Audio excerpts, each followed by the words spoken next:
أعزائي المستمعين، فيلم النهارده بيناقش قضية مهمة جدا وهي قيمة الوقت. يعني تخيل يا عزيزي المستمع إن في الفيلم ده كل واحد عنده عداد وقت في إيده بيبيع ويشتري بيه ويدفع منه فواتيره، كل حاجة بتعملها الفلوس يعني، بس في الفيلم ده الوقت هو اللي بيعملها، ولو أي حد الوقت بتاعه خلص منه بيموت في ساعتها. وملحوظة يا عزيزي المستمع، ركز معايا عشان أوضح لك كل حاجة كمان شوية، فاسمع وركز ويلا نبدأ الفيلم. وبيبدأ الفيلم بحد بيقول أنا ما عنديش وقت، على مر السنين وتقدم العلم بقينا بنقف عند سن ال25 وما بنكبرش عن كده، وأصبح الوقت هو العامل الأساسي في حياتنا، والغني هو اللي بيقدر يعيش، أما بالنسبة للي زينا يا دوب بنقضي اليوم بيومه. والغنى هنا اللي هو يقصده هو بقيمة الوقت يا عزيزي المستمع، يعني اللي معاه وقت أكتر وبيصحى من النوم وبيصبح على أمه وهي بتقول له صباح الخير يا ويل، أنت اتأخرت امبارح ليه صحيح؟ قال لها عشان كنت شغال عدد ساعات إضافي وجبت لك ساعة جميلة بمناسبة عيد ميلادك، ده عيد ميلادك ال50 ده. وما تستغربش يا عزيزي المستمع وتقول ازاي 50 وشكلها كده، ده لان ويل صاحبنا قال لنا ان سنهم بيقف عند سن ال25، وامه بتقول انا معايا 3 ايام انا هدفع منهم نص يوم للايجار و8 ساعات لفاتوره الكهرباء، وبص انا لازم افضل يومين في المصنع وهبقى ارجع بالاتوبيس، ابقى قابلني عشان هيكون وقت قليل جدا وعشان تديني شويه وقت من عندك، وخد دول 30 دقيقة من معايا اهو عشان تجيب بهم غدا كويس. وبتنقله ال 30 دقيقة عن طريق انهم بيمسكوا في دراع بعض، وهي دي الطريقة اللي بينقلوا بيها الوقت لبعض يا عزيزي المستمع. وويل بينزل عشان يروح شغله والبنت دي بتوقفه في الشارع وبتقول له ما تجيب دقيقة يا ويل، فبيقول لها هو على طول كده يا مايا؟ قالت له ما احنا عندنا فواتير لازم ندفعها، فبيقول لها طيب خد اهو دول 5 دقايق، وبينقلهم ليها عن طريق جهاز بيخزن الوقت فيه. وويل لما بيوصل الشغل بيروح يجيب قهوة من الكافيتيريا هناك وبيلاقي تمنها 4 دقايق، فصاحبه بيقول للي واقف في الكافيتيريا دي كانت ب3 دقايق امبارح، فبيقول له كانت بقى انتوا هتاخدوا قهوة ولا هتفضلوا تتكلموا كتير وتعطلونا؟ فويل بيقول له هناخد كوبايتين وبيحاسب هو. وفي المكان بيكونوا في 2 بيلعبوا حاجة زي الريست كده، بس الشديد هو اللي بيسحب وقت اكتر من التاني، وبيكون في برضه واحد واقع ميت وخلصان عشان عداد عمره خلص. عارف انت المثل اللي بيقولك ما تلعبش في عداد عمرك؟ ده بقى يمشي مع الفيلم ده جامد على فكرة. وويل بيكون شغال في المصنع اللي هو بيعمل اجهزة تخزين الوقت دي، وفي اخر اليوم العمال بياخدوا اليومية بتاعتهم، وويل بيجي عليه الدور وبيقبض فبيلاقي اليومية مخصوم منها، وبيقول له اسمه ايه ده ليه كده يعني؟ قال له اليومية قلت يا حبيبي. فقال له ليه كده؟ قال له دي اوامر الحكومة يا صاحبي، يلا اقلب بقى ما تعطلش الناس اللي بعدك بقى. فويل بياخد بعضه وبيروح بار وبيقابل صاحبه اللي كان واقف معاه الصبح. انا ما قلتلكش اسمه بولر. وبولر بيقول له انت شايف الراجل اللي هناك ده ويل معاه اكتر من 100 سنة؟ فقال له صحيح ده ما ينفعش يفضل هنا. وبيروح له بيقول له بعد اذنك بس ما ينفعش تفضل هنا على فكرة، ممكن حد يسرق من وقتك. ومره واحده اسمه ايه ده بيدخل المكان مع رجالته وفي ايده الطبنجه بتاعته، واللي موجودين كلهم بيجروا لما بيشوفوه، وويل بيبقى واقف بعيد يبص عليهم. واسمه ايه بيقول للي معاه ال 100 سنه انا اسمي فورتس، وبصراحه ومن الاخر بقى انا جاي وطمعان في الوقت اللي معاك ده، اقول لك على حاجه خلينا نلعب عليه وما تقولش لا عشان ما اخدوش منك عافيه. فقال له طيب دقيقه بس اروح الحمام. وبيروح يدخل بيجيب اللي في بطنه الزار من الخضه ولا حاجه، وبيكون واحد من رجاله فورتس واقف له على الباب. بس مره واحده ويل بيلبسه الباب في وشه وبياخد اسمه ايه وبيقول له يلا بينا نخرج من هنا. وفورتس بيشوفهم وبيقول للرجاله هاتوه وبيطلعوا يجروا وراهم. وويل بيوصل باسمه ايه للمكان ده وبيكسر الباب وبيدخلوا بيطلعوا على فوق، وواحد من رجاله فورتس بيقول له انا عارف الواد اللي خده ده يا معلم. وويل بيكون بيقول لاسمه ايه ابو 100 سنه هو ايه اللي انت بتعمله ده؟ بتستهلك وقتك وتضيعه ليه؟ هو انت مستغني عن عمرك؟ فقال له انا هنري هامilton. قال له انا ويل سالس، انت في امان هنا ما تقلقش وهخرجك الصبح. وبيبص على دراعه بيكون باقي له اقل من تلت ساعه، وهنري بيقول له انت شكلك هتعوز مساعده، هو انت عندك كام سنه من ساعه ما اتولدت؟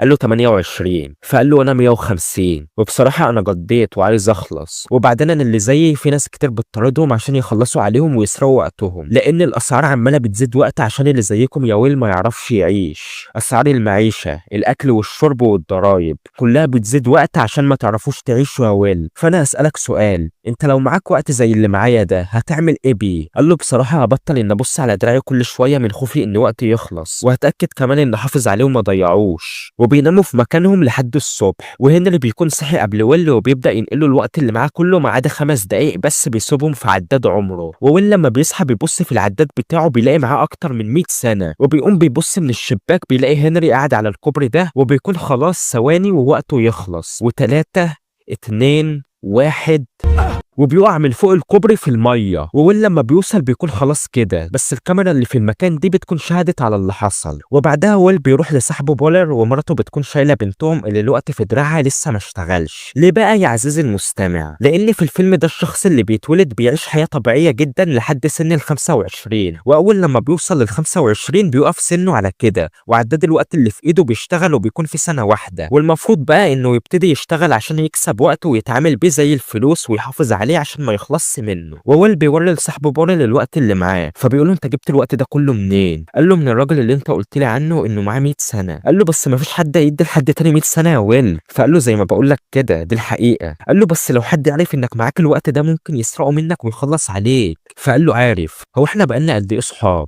قال له 10 سنين. فويل بيحول له 10 سنين من معاه، وبيقول له انت كنت بمثابه اخ ليا، انا خلاص لازم امشي، هاخد امي وهنروح نعيش في مدينه نيو جرينتش. وبالليل ام ويل بتكون خلاص راجعه للبيت، وبتروح عشان تركب الاتوبيس، وبتيجي عشان تدفع الاجره، فالسواق بيقول لها الاجره بساعتين. فبتقول له يا مش كانت بساعه؟ قال لها كانت بقى، الاجره اترفعت النهارده. فقالت له طب انا هدفع ساعه وابني هيقابلني وهيدفع الباقي. فبيقول لها ما فيش منه الكلام ده. قالت له معلش دي مسافه ساعتين مشي، انا مش هلحق، انا معايا بس ساعه ونص. فبيقول لها خلاص اجري ما تمشيش. فبتنزل وبتبدا انها تجري وبتشاور للعربيه دي عشان توقف لها، بس ما بتوقفش، وبيكون باقي ليها 21 دقيقه. وويل بيكون واقف على المحطه مستني الاتوبيس، واول لما بيوصل بينزل منه كام واحد كده، وويل بيتفاجئ ان امه ما نزلتش من الاتوبيس، وبيعرف انها مش موجوده فيه اصلا، وبيطلع يجري عشان يقابلها، وهي بتكون بتنده على الواد ده وهي بتجري عشان يساعدها ويديها اي وقت، بس هو ما بيعبرهاش، وبيكون باقي ليها اقل من 10 دقايق، وبتكمل جري، وويل بيكون بيجري هو كمان عشان يلحقها، وخلاص الاتنين بيبقوا شافوا بعض وبيكونوا بيجروا عشان يلحقوا، بس ام ويل بيكون باقي لها 10 ثواني بس، وبتحاول تجري على اخرها، بس للاسف وقتها بيخلص في اخر لحظه، وبتقع خلصانه في حضن ويل، وهو بيقول لا لا لا قومي ياما، وبيبص على دراعها وبيلاقي العداد اتطفى، وبيفضل يعيط مكانه وحالته بتكون خربانه خالص. والصبح بتكون الشرطه اكتشفت جثه هنري، وبيلاقوا العداد بتاعه خلصان، واسمه ايه ده بيقول لرجالته لا ده ما ينفعش نقول عليه اسمه ايه، معلش انتوا عارفين ده مين؟ كيليان مورفي بطل مسلسل بيكي بلايندرز بدوره التقيل توماس شيلبي، يعني الكاريزما كلها ده وله احترامه، معلش. واسمه في الفيلم ده ريموند ليون، وواحد من رجاله ريموند بيقول الراجل ده كان معاه اكتر من 100 سنه في العداد بتاعه، وريموند بيقول وفي الحاله دي بقى كان في اكتر من واحد متربص له، احنا نتاكد من الكاميرات اللي في المنطقه. والعربيه دي بتيجي عشان تاخد ويل، والسواق بيقول له انت اللي هتروح لنيو جرينتش، خلينا اصدق. فبيوريه عداد الوقت اللي في ايده، وبيركب العربيه، والسواق وهو واخده وداخلين البلد بيقف على اول بوابه عشان يدفع شهر من وقته، والبوابه التانيه بيدفع عليها شهرين، ومش عارف بيعدي على كام بوابه، وبيفضل يدفع في شهور لحد لما بيبقى دافع اجمالي سنه. والسواق بيساله بيقول له وانت جاي هنا تعمل ايه؟ قال له جاي عشان اقلبها سواد على دماغهم وندمهم كلهم. ولما بيوصل المدينه وبينزل من العربيه بيبتدي يجري زي ما هو متعود، بس بيقف فجاه وبيبص في العداد بتاعه كانه بيقول ايه اللي انا بعمله ده انا معايا وقت كتير صحيح. وويل بيدخل فندق فخم وبيسال في الاستقبال الاقامه عندهم بكام، فاسمه ايه قال له شهرين، فبيدفعهم وبياخد مفتاح الاوضه، والشرطه بيكونوا بيفحصوا الكاميرات وبيشوفوا ويل وهو كان واقف على الكوبري. وريموند بيقول لرجالته انا اعرف ان اللي بيسرق ساعات ايام بس مش قرون، حد يسرق 100 سنه خلوهم يعملوا تحري عن هويته. واسمها دي بتعمل تحري عن هويته فعلا، وبتقول لريموند ده اسمه ويل ساليس. وزميله بيقول له انت تعرفه؟ قال له لا بس عرفت هو ابن مين، انا فاكر ابوه. وبالليل ويل بيدخل النايت كلاب اللي في المدينه وبيقعد على ترابيزه الرهانات مع الناس التقيله، واسمه ايه ده بيقول له ما تعرفناش. قال له ويل ساليس. فقال له انا فيليب وايس. هو انت معكش حارس شخصي ولا ايه؟ فقال له ليه، هو انا مش المفروض اني قاعد مع ناس مرموقه على ترابيزه واحده؟ قال له طيب انا هراهن ب 50 سنه، وبيضيف 50 سنه لل 600 اللي هيلعبوا عليهم وبيبقوا 650. وويل بيقول له وانا هراهن ب 50 زيهم، وبيضيفهم على الرقم وبيبقوا 700. وفيليب بيقول له انا عايز ارفع مستوى التحدي، انا هزود كمان 200. وويل بيقول له انا هنزل بكل اللي معايا والبقاء للاقوى بقى، وبيصفي العداد بتاعه خالص ما عدا 30 ثانيه بس. وفيليب بيقول له شيء مؤسف قوي يا استاذ ويل، وبيلعبوا بوكر بالكوتشينه، وويل هو اللي بيكون كسب الرهان على اخر 3 ثواني بس، وبيبقى كسب اكتر من 1000 سنه تقريبا حوالي 1100. وفيليب بيقول له لا عجبتنا يا استاذ ويل، مخاطره عاليه وجريئه. فبيقول له لا دي ما كانتش مخاطره ولا حاجه، دي لعبته وعارف زرارها. قال له ماشي يا عم، دي بنت سيلفيا. بص يا سيلفيا، استاذ ويل ساليس قدر يكسبني مع ان محدش بيعملها. فقالت له الف مبروك يا استاذ ويل، مش اي حد يكسب ابويا فعلا، وعلى فكره احنا هنعمل حفله بكره بالليل عندنا، وابويا ابويا هيحب انك تكون موجود عشان يلعب معاك تاني على السنين دي. وفيليب بيقول له بالظبط، اتمنى تشرفنا بكره، رجالتها هيدلوك على الطريق. وتاني يوم ويل بيروح يشتري عربيه واللي بيكون ثمنها 59 سنه وبيطلع بيها على القصر بتاع فيليب وايس. ولما بيدخل فيليب بيستقبله هو والجماعه وبيعرفوا عليهم، فويل بيقول لهم اهلا وسهلا اتشرفنا. ولما بيدخل سيلفيا بتروح له وبتقول له ايه رايك في المكان، وبتقول للحارس بتاعها خلاص بقى يا اسماكيه كله تمام ما تزفنيش. وويل بيقول لها هو انت ما بتعرفيش تمشي غير بحارس ولا ايه؟ قالت له ما انا مضطره بسبب ابويا ما بيخلينيش امشي لوحدي. هو انت شغال ايه يا ويل؟ فقال لها عواطلي ما بشتغلش. قالت له رهانات بقى وسنين مرتاحه. انت تعرف يا ويل ابويا على طول حاططني جوه دايره صغيره وما بيخلينيش اعمل اللي نفسي فيه، ودايما ممشي الحراس معايا وحابس حريتي، وده لانه بيقول انه بيخاف عليا، بس انا نفسي اعيش واجرب حاجات كتير. فبيقولها طيب ماشي تعالي معايا. وبيطلعوا على الشط اللي قدام القصر بتاعهم. وويل بيقول لها انتوا عندكم شط حلو قوي يا سيلفيا وسايبينه كده. وبيروح ينزل يبلبط في الميه وبيقول لها انت هتقفي تتفرجي عليا؟ تعالي انزلي. فبتتهور وبتنزل هي كمان. وفيليب بيطلع بره يدور عليها وبيقول سيلفيا انت فين يا سيلفيا؟ فسيلفيا بتقول لي ويل انا لازم امشي، وبتطلع بره الميه. وفيليب لما بيدخل لجوه تاني بيلاقي ويل طالع له في وشه وما بيكونش باين عليه انه طالع من الميه. فبيقول له انت ما شفتش يا سيلفيا؟ قال له شفتها مع الحارس بتاعها. وسيلفيا بتكون مع الحارس بتاعها وما بيكونش برضه باين عليها انها طالعه من الميه، بس شعرها بس هو اللي بيكون مبلول شويه. وفيليب بيقول له طيب هنلعب بقى ولا ايه؟ بس مره واحده الظابط ريموند بيدخل المكان هو ورجالته بيقول لفيليب احنا اسفين ان احنا دخلنا حفلتك بالشكل ده، بس انا جاي عشان اتكلم مع حد هنا وممكن يكون بيشكل خطر عليكم. وبياخدوا ويل وبيطلعوا بيه على فوق وبيشوفوا عداد الوقت بتاعه. وريموند بيقول له انت بتعمل ايه هنا؟ فويل قال له ليه هي تعتبر جريمه لو مشيت من المنطقه بتاعتي وجيت هنا؟ قال له لا بس انا بس مستغرب وعايز اعرف برضه انت جبت كل الوقت اللي معاك ده منين؟ فقال له كسبته من المراهنات.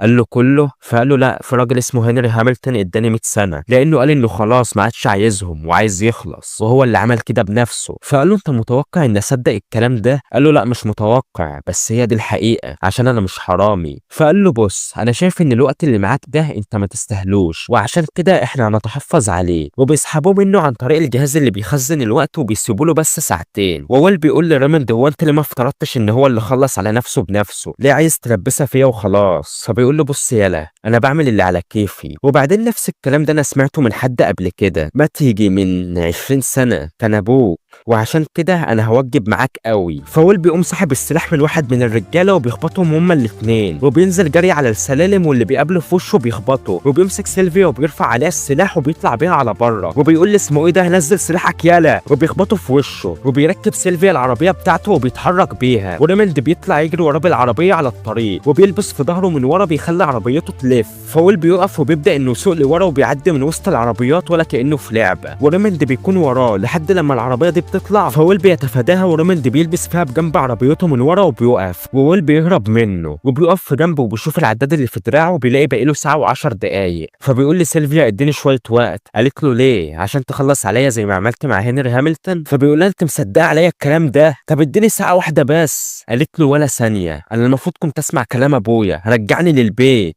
فقال لها لا مش هيحصل. وبياخدها وبيطلع بيها بره مدينه نيو جرينتش عشان يرجع للبلد بتاعته تاني. وفي الطريق وهو ماشي بيخبط في مصدة المسامير اللي على الارض دي وبيفقد السيطره على العربيه وبيتقلبوا من فوق للوادي تحت الكوبري وبيغمى عليهم. والعربيه دي بتوصل في المكان وبينزل منها الوادي اللي اسمه فورتس هو ورجالته وبيكونوا هم اللي حطوا سلسله المسامير على الطريق اصلا. وفورتس بيقول الله مش ده الوادي اللي بندور عليه؟ ومن الاموره اللي معاه كمان دي؟ وواحد من رجالته بيقول له دي معاه وقت كتير قوي. فبيقول له صحيح. وبيروح يسرقوا منها وبتكون في عربيات شرطه بدات تظهر في المكان فبيطلعوا كلهم يجروا. وفورتس بيسيب لسيلفيا حوالي نص ساعه بس. ولما بتفوق بتشوف الوقت اللي في ايديها وبتقول له ويل انت عملت ايه؟ فقال لها اهدي بس ده مش انا، دول عصابه فورتس انا سمعتهم كويس انهم ما خلصوش علينا، تعالي يلا واحنا هنحاول نتصرف في وقت. وريموند بيكون وصل المكان هو ورجالته بس بعد ما ويل وسيلفيا بيكونوا مشوا وبيكون في جهاز في عربيه الشرطه بتاعته بيطلب منه وقت لما بيعوز. وبيقول الواد ده احنا مش هندور عليه، دول شكلهم كده اتسرقوا وعشان كده هو هيجينا بنفسه مع البنت. وويل بيكون وصل هو وسيلفيا لبيت صاحبه بولر وبيخبط على الباب فمراته بتفتح له. فبيقول لها فين بولر؟ قالت له مات. قال لها مات ازاي؟ قالت له انت اديته 10 سنين وفرح بيهم وراح البار فضل يشرب لحد لما وقع من طوله ومات. وبتقفل الباب في وشه. وسيلفيا بتقول له احنا ما عادش فاضل لنا غير دقايق، احنا كده هنموت بسببك. فبيقول لها اخرسي، وبيشوف الحلق اللي في ودانها وبيقول لها تعالي معايا. وبيجروا لحد لما بيوصلوا للمكان ده وبيكون بيقفل، بس ويل بيلحقوا في اخر لحظه. وصاحب المكان بيقول لهم تعالوا بعد ساعه البريك، بس ويل بيكون فاضل ليه اقل من دقيقه. وسيلفيا بتقلع الحلق من ودانها وبترميه له، فبيرجع يفتح تاني وبيقول لهم انا هديكوا يومين بس. فسيلفيا بتقول له بس دول الماس. قال لها هو ده اللي عندي. فويل بيقول له طيب هناخدهم، وبياخد منه اليومين وبيحول لسيلفيا يوم. وبيروحوا لكابينه التليفون وويل بيقول لسيلفيا اطلبي رقم ابوكي، فبتطلبه وابوها بيرد. فويل بيكلمه بيقول له استاذ فيليب وايس ادي التليفون للظابط. فبيدي التليفون لريموند عشان يكلمه. وريموند بيقول ايه يا ويل انت شكلك عايز فديه، هتعوز قد ايه؟ قال له 1000 سنه. فبيرفع صوت بمناخيره وبيقول له ده لو عشت بقى. وهو فعلا رفع صوت بمناخيره انا مش بترول. فقال له لا انا مش عايزهم ليا، وزعها على المواطنين في البلد عندي، انا عايز السنين دي تتوزع على اهل بلدي وبعدها هرجع سيلفيا تاني للبيت. فبيقول له ده انت بتتكلم زي ابوك مع انك ما توعلوش يعني، وكنت صغير لما مات،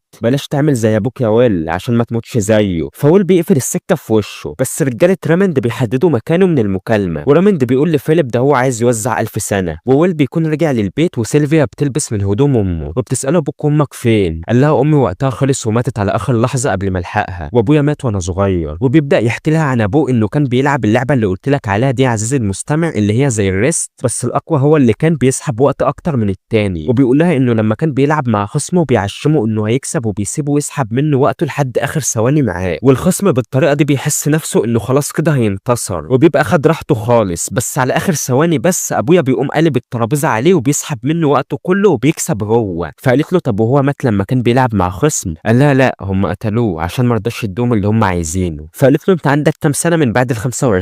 قال لها 3. قالت له وانا 2. انت اول لما وصلت لل 25 والعداد بتاعك اشتغل حسيت بايه؟ قال لها كنت وقتها بتمشى في الشارع وفجاه حسيت بنغزه في قلبي وبصيت للعداد اللي في دراعي واتصدمت، وبعد كده بقى كنت عايش اليوم بيومه بسبب ظروفنا. قالت له وانا لما وصلت لل 25 كنت نايمه وحسيت بنغزه صحتني من النوم والعداد اشتغل، وبصيت وقتها للمرايه وقلت خلاص انا هفضل كده طول حياتي. وابويا ساعتها اداني 10 سنين هديه عيد ميلادي ال 25. والصبح ويل بيقول لسيلفيا ابوك ما بعتش ال1000 اللي طلبتها منه عشان اوزعها على الناس، احنا معانا كام ساعه دلوقتي؟ قالت له 11. فقال لها ماشي خد السلاح ده خليه معاكي وروحي اطلبي رقمه وكلميه واعرفي منه هو ما بعتش الوقت ليه وانا هستناكي هنا. فبتقول له ماشي، وبتروح بتطلب رقم ابوها وبتقول له انت يا بابا ما دفعتش اللي هو طلبه منك ليه؟ ما هو ده الشرط بتاعه عشان يرجعني للبيت. فقال لها ما تقلقيش الشرطه هيجوا ياخدوكي، هم عارفين مكانه. والظابط ريموند بيكون وصل وبينزل من عربيته وبيرفع سلاحه على ويل وهو مش واخد باله، بس سيلفيا بتشوفه وبتقول حاسب يا ويل وبتضرب نار على ريموند بتجيبه على الارض والطلقه بتبقى جت في دراعه. وويل بيقوم بيرفع سلاحه عليه وبيسرق منه وقته وبيسيب له اقل من 5 دقايق، وبيسرق كمان عربيته هو وسيلفيا وبيطلعوا بيها. والظابط زميل ريموند بيجي عشان ياخده بعربيته، وويل وسيلفيا بيستغلوا بقى انهم معاهم عربيه شرطه وبيثبتوا عربيه عشان يسرقوا اللي فيها. والسواق بيقول لويل هو انا كنت ماشي بسرعه ولا ايه حضره الظابط؟ وسيلفيا بتنزل هي كمان وبترفع السلاح اللي معاها، بس بتضرب طلقه بالغلط بتيجي في العربيه وبتقول ايه ده انا اسفه ده طلعت بالغلط انا مش عارفه اتحكم فيه. وويل بينزل الولايه اللي مع السواق وبيقول لها هات الوقت اللي معاكي، وبياخدوا منها وبيسيب لها يوم واحد بس، وبياخد منها كمان الحلق بتاعها وبيديه لسيلفيا وبيقول للسواق اطلع بره العربيه، وبيسرقها منهم وبيتحرك بيها هو وسيلفيا. وبيشوفوا في الاخبار ان هما الاتنين مطلوبين، ويل عشان متهم في جريمه قتل وسيلفيا بسبب انها ضربت نار على الظابط ريموند.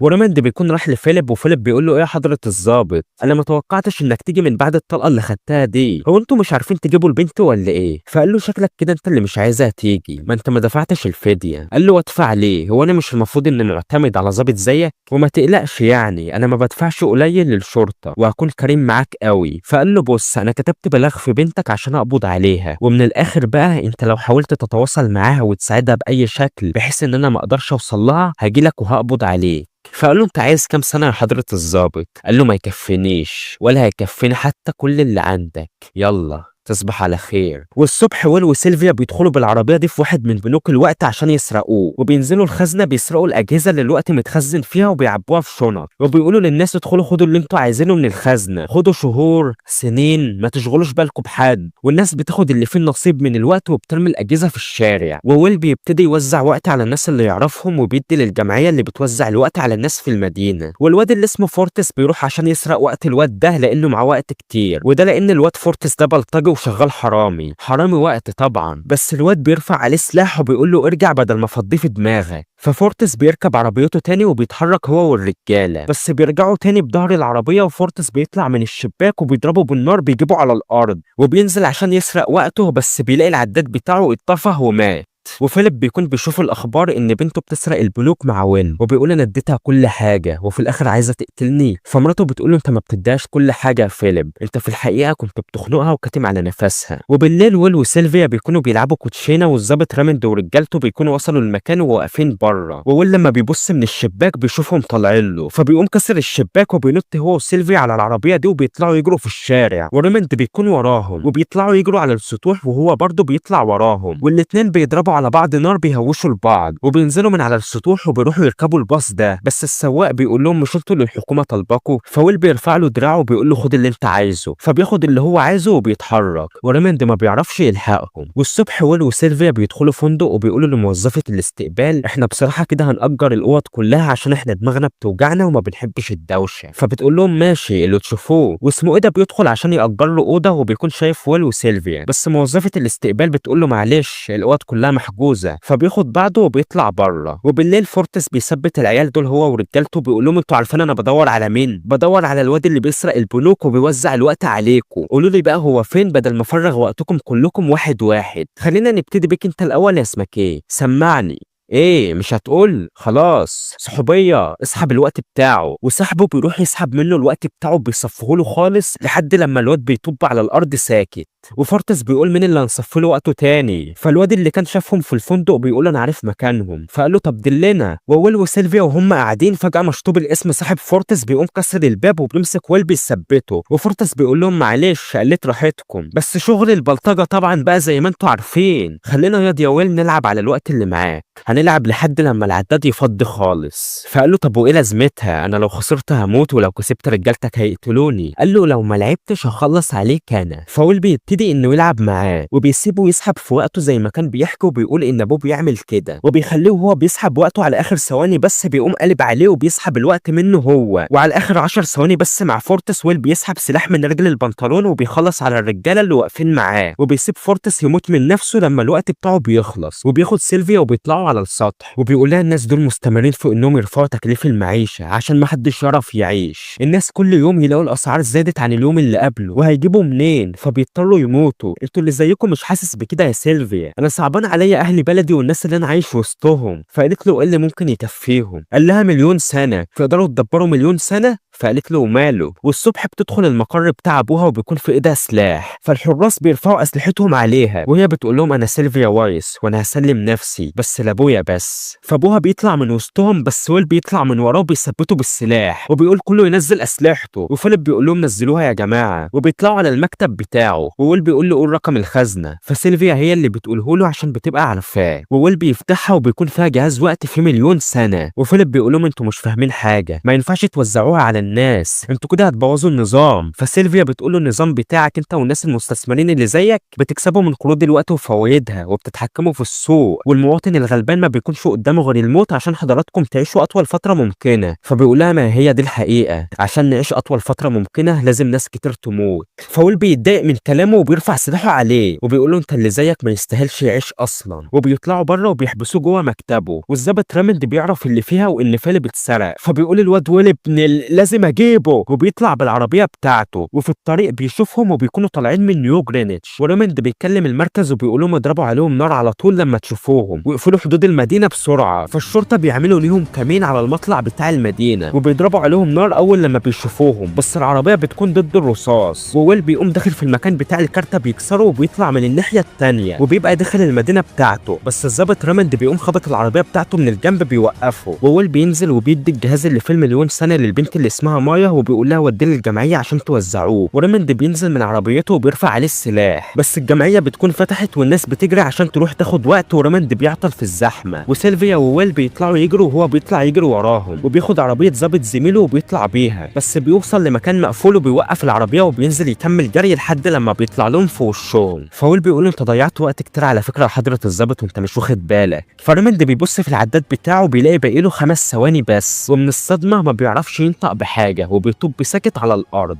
وويل وسيلفيا لما بيبصوا في العداد بتاعهم بيلاقوا ان فاضل ليهم اقل من دقيقه، وويل بيقول احنا بعدنا قوي عن المدينه ومش هنلحق نوصل، بس واحد فينا بس هو اللي هيقدر يوصل لو خد وقت التاني. خد وقت يا سيلفيا. فبتقول له لا خد وقت انت، وبيفتكر ان في جهاز وقت في عربيه الشرطه، وبيجري هو وسيلفيا ناحيه العربيه اللي ريموند كان نزل منها، وبيقدر انه يوصل لها وبياخد وقت من الجهاز اللي فيها على اخر لحظه، وبيدي لسيلفيا وقت من معاه على اخر لحظه برضه. وفي مركز الشرطه بيقولوا احنا هنعمل ايه دلوقتي؟ الناس دي بدات انها تدخل مناطق الناس الاغنياء، فالظابط زمان ريموند واللي هو تحته على طول بيقول لهم ما تعملوش حاجه، روحوا خلاص. وويل وسيلفيا بيقضوا حياتهم بقى كده في سرقه البنوك والهروب من الشرطه، وبيخلص الفيلم على كده. بس ثواني قبل ما تطلع يا عزيزي المستمع، خلينا اوضح لك حاجه مهمه. دايما الافلام بناخد منها الحاجه الكويسه والافكار الايجابيه، وبنركن الحاجات اللي ما تناسبناش دي على جنب، يعني الاعمار بيد الله ومحدش عارف مين عمره قبل مين، والفيلم ده هو مجرد خيال علمي ولا يمس الواقع باي صله. بس لو بصينا بقى للفكره اللي الفيلم بيحاول يوصلها، واللي هي فكره اهميه الوقت، يعني الفيلم بيصرخ في وش المشاهد انه بيحاول يوصل لك انك بتتعامل مع الوقت كانه ولا حاجه، بس في الحقيقه هو اهم من كده بكتير، بدليل ان في عالم الفيلم ده كان كل ثانيه ليها ثمن، انما احنا دايما بنضيع وقت وبنقول لسه بدري. فانت يا عزيزي المستمع هتدي وقتك لمين وهتستثمره في ايه؟ دي حاجه انا عايز اعرفها منك يا عزيزي المستمع. فلو وصلت لهنا اكتب كومنت برقم الدقيقه وعرفني برضو رايك في الفيلم، وفي كمان زرار اسمه اشتراك او سبسكرايب دوس عليه بقى يا عزيزي المستمع، وبس لايك اشتراك فعل الجرس، واشوفك في ملخص الفيلم الجاي، وسلامات.